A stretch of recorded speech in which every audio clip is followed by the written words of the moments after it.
What if I told you the Salem witches weren't just accused of casting spells, but of making a deal with the devil himself? Throughout the Salem Witch Trials of 1692, the judges weren't just looking for witches, they were searching for proof of a secret pact with Satan. But they weren't looking for broomsticks or black cats. They wanted something much more chilling, evidence that the accused had signed the devil's book. This book was supposedly a real physical object given by the devil to his followers, signed in human blood as a contract for their souls. Proof that the accused witches had fully pledged allegiance to Satan, and once a name was in that book, there was no escape. For the Puritans, this was the ultimate crime. Selling your soul was worse than murder, worse than treason. But here's the real question. Did the devil's book actually exist? Was it a real object hidden in history, a lie forced upon the accused through torture, or a hallucination fueled by mass hysteria?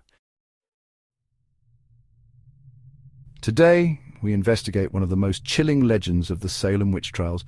Was the devil's book real, or was it just another tool of fear? Welcome to Infinitia, Verity, where we don't just tell history, we expose the truth behind it. The idea that a person could sign their soul away to the devil wasn't invented in Salem. It had deep roots in European folklore, religion, and legal history. But where did this terrifying belief come from? The medieval origins of the devil's pact.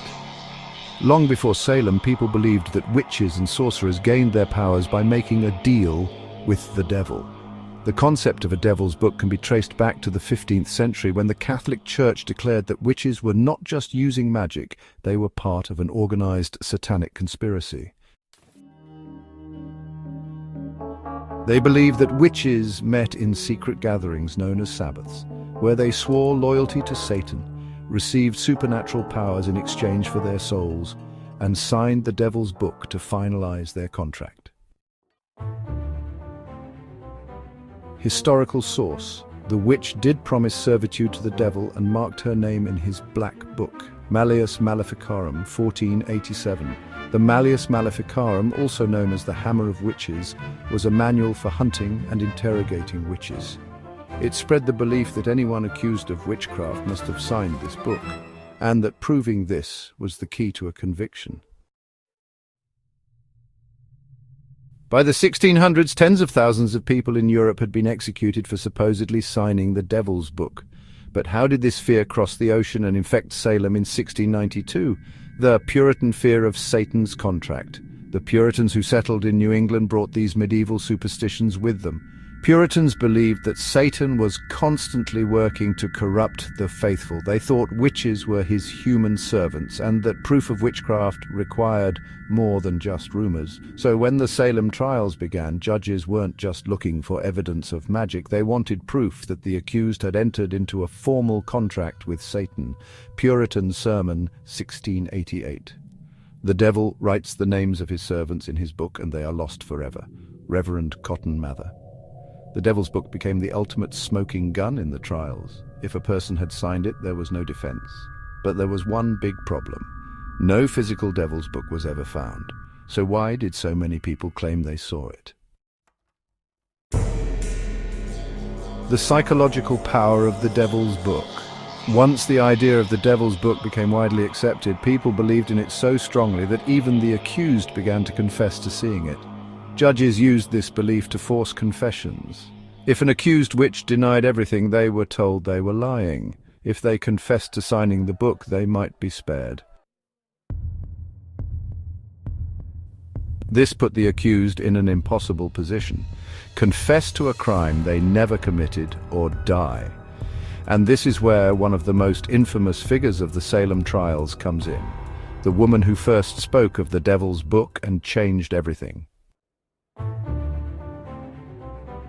By February 1692, young girls in Salem, including Betty Paris and Abigail Williams, claimed they were being tormented by witches. But what made the accusations even more terrifying? The claim that witches were recruiting others by making them sign the devil's book. Once this idea spread, It turned the Salem Witch Trials into a full-blown hysteria. Tituba, an enslaved woman from the Caribbean, was one of the first people accused of witchcraft. Unlike others who denied the accusations, Tituba confessed, but she didn't just admit to being a witch. She told a story about a secret world of witches in Salem. Trial record, 1692. The black man came to me and bid me serve him. There were many names in his book, and he asked me to add my own, Tituba's confession. This was the first time anyone mentioned the Devil's Book in Salem, but here's where things get even stranger.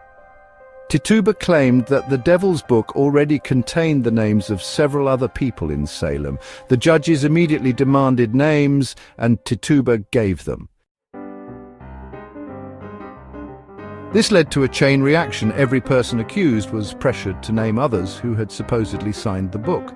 The chain reaction, how the book created mass hysteria. After Tituba's confession, the hysteria spread more and more. Accused witches claimed they had seen the book. Judges used this as proof that a secret network of witches existed. If someone refused to confess, it was assumed they were guilty. Judge John Hathorne's court record from 1692, if she denies, she lies. The innocent will confess, for the guilty fear hell. Salem was now trapped in a spiral of paranoia. Each new confession fueled more accusations. But here's where things become even more disturbing. Forced confessions. Did they really see the book? Many accused witches who confessed described seeing the Devil's Book in vivid detail. They claimed the book was made of dark leather, written in blood, and full of names. Some even described specific handwriting styles and page textures, but was this real or just the result of extreme psychological pressure? In Salem's jails, accused witches were tied in painful positions for hours to force confessions, deprived of food and sleep until they admitted to signing the book, threatened with execution unless they named others. Confession of Mary Warren, 1692. The devil did bring me the book, and I did sign it. There were many other names I did see. Many historians now believe these were false confessions. People were saying what the court wanted to hear. But if the Devil's Book never existed, why did so many claim to have seen it? The answer may lie in psychology and fear. By now we know that the Devil's Book was never found. Confessions about it were extracted under extreme pressure. Many people saw the book, even though it may not have existed. So was the Devil's Book real, or was it just a psychological weapon used to control people? Here are three major theories about what was really happening in Salem. Theory 1. The Devil's Book was a torture-induced lie. Most confessions in Salem came after long interrogations, starvation, and even physical punishment. Many accused witches originally denied everything until they were pressured to confess. The longer they were questioned, the more detailed their stories became. Historical reflection. The Devil's Book was a fabricated weapon of control, forcing the accused to surrender to fear, says historian Carol Carlson. In other words, the Devil's Book never existed. It was a forced confession designed to justify the trials. Theory 2, the Devil's Book was a shared hallucination. Some historians believe the Devil's Book was never physically real, but may have existed in the minds of those experiencing mass hysteria. Salem was full of fear and religious paranoia. People truly believed that Satan was actively recruiting witches. The idea of a Devil's Book was so widespread that those suffering from hysteria might have hallucinated it. Under extreme stress, people can develop shared delusions, reinforcing each other's fears. Harvard Psychology Study, 1995. Did the Devil's Book ever exist outside of their minds? Theory 3. The Devil's Book was a political weapon. The Devil's Book was a legal tool used to destroy enemies. Anyone who was accused of signing it was considered automatically guilty. If a person was named as a signer of the book, their land could be seized. Legal insight. The Devil's Book was a legal death sentence. Once accused, there was no escape. Bernard Rosenthal, Salem story. Was the Devil's Book just another way for the powerful to control the weak. So, what's the truth? The most likely answer is that all three theories played a role. Some accused witches may have confessed under torture. Some truly believed they had seen the devil's book due to hysteria. Others may have been falsely accused for political reasons. Final thought, the Salem Witch Trials show us how fear, manipulation, and mass panic can destroy lives. And history has proven this wasn't the last time. By the time the Salem Witch Trials ended in May 1693, the damage was irreversible. Over 200 people had been accused, 19 were hanged, one man, Giles Corey, was crushed to death. Many more were imprisoned for months, some dying in jail. But what happened after the hysteria faded? The aftermath, when Salem realized its mistake. Governor William Phipps finally shut down the special court handling the trials.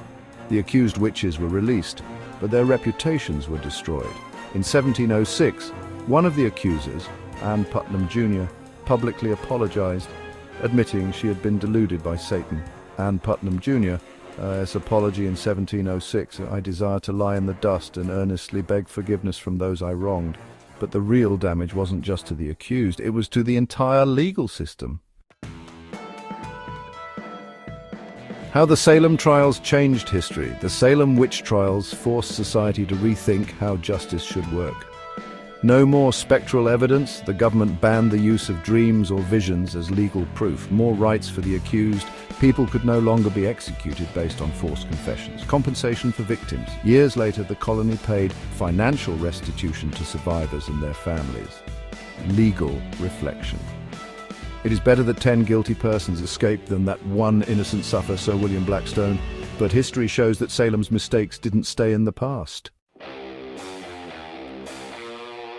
Modern parallels, the witch hunts never ended. The Salem witch trials may be over, but the same patterns of fear and false accusations still happen today. The Red Scare in the 1950s. During the McCarthy era, Americans were accused of being communists without proof, much like Salem's witches. The Satanic Panic from the 1980s to the 1990s. Hundreds of people were falsely accused of satanic rituals and crimes that never happened. Social media witch hunts today. Public figures and ordinary people are accused and condemned without due process, sometimes ruining lives based on rumors.